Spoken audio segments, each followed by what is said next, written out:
बात उस समय की है जब उज्जैन के राजा चंद्रसेन थे। वह भगवान शिव के परम भक्त थे। शिवगणों में मुख्य मणिभद्र नामक गण उसका मित्र था।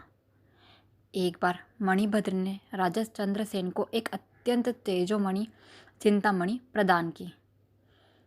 चंद्रसेन ने इसे गले में धारण किया तो उसका प्रभार मंडल तो जगमगा ही उठा, साथ ही दूरस्थ देशों में उसकी यश कीर्ति बढ़ने लगी। उस मणि को प्राप्त करने के लिए दूसरे राजाओं ने प्रयास आरंभ कर दिया। कुछ ही प्रत्यक्ष मांग की, कुछ ने विनती की, चूँकि वह राजा की अत्यंत प्रिय वस्तु थी। अतः राजा ने वह मणि किसी को नहीं दी। अनंतः उन मणि पर आकांक्षी राजाओं ने आक्रमण कर दिया। शिव भक्त चंद्रसेन भगवान महाकाल की शरण में जाकर ध्यानमग्न हो गए। जब चंद्रसेन समाधिस्थ था तब वहाँ कोई गोपी अपने बालक के साथ में लेकर दर्शन करने आई थी। बालक की उम्र 5 वर्ष और गोपी विधवा थी। राजा चंद्रसेन को ध्यानमग्न देखकर बालक भी शिव पूजा हेतु प्रेरित हुआ। वह कहीं से एक पाषाण ले आया और अपने घर में एकांत स्थल में बैठकर भक्ति भाव से शिवलिंग की पूजा करने लगा। कुछ देर पश्चात उसकी माता ने भोजन के लिए उसे बुलाया, किंतु वह नहीं आया। फिर बुलाया, वह फिर नहीं आया। माता स्वयं बुलाने आई तो उसने देखा बालक ध्यान मग्न बैठा है, उसकी आवाज़ सुनाई नहीं दे रही।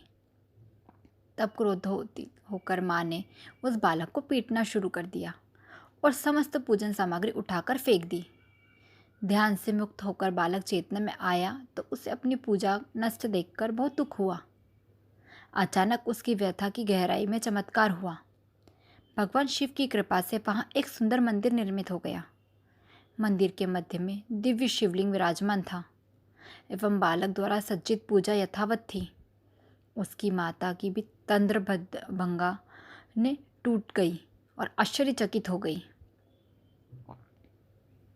राजा चंद्रसेन को जब शिव की अन्यन भक्ति की कृपा घटित घटना की जानकारी मिली तो वह भी उस शिव भक्त बालक से मिलने पहुंचा। अन्य राजा जो मणि हेतु युद्ध पर उतारू थे वे भी पहुंचे। सभी ने राजा चंद्रसेन से अपने अपराध की क्षमा मांगी तथा सब मिलकर बाबा महाकाल की पूजा अर्चना में लग गए। तभी वहाँ राम भक्त श्री हनुमान अवतरित हुए और उन्होंने गोप बालक को गोद में बिठाकर सभी राजाओं और उपस्थित जन समुदाय को संबोधित किया और कहा, अर्थात शिव के अतिरिक्त प्राणियों की कोई गति नहीं है। इस गोप बालक के अन्य शिव पूजा को मात्र देखकर बिना किसी मंत्र अथवा विधि विधान के शिव आराधना कर शिव तत्व सर्वविधि मंगल को प्राप्त किया है। यह शिव का परम श्रेष्ठ भक्त समाजजन समस्त गोपीजनों की कीर्ति बढ़ाने वाला है।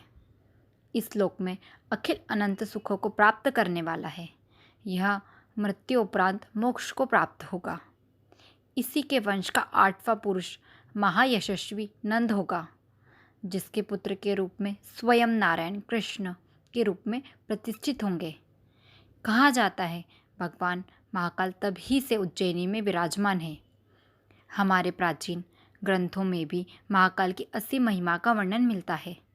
महाकाल साक्षात राजाधिराज माने जाते हैं। कालों के काल महाकाल, एकमात्र राजा मृत्युलोक के वे महाकाल ही हैं। धन्यवाद। इसी तरह की रोचक कहानियाँ और जानकारी प्राप्त करने के लिए हमारे चैनल को लाइक, शेयर एंड सब्सक्राइब करें।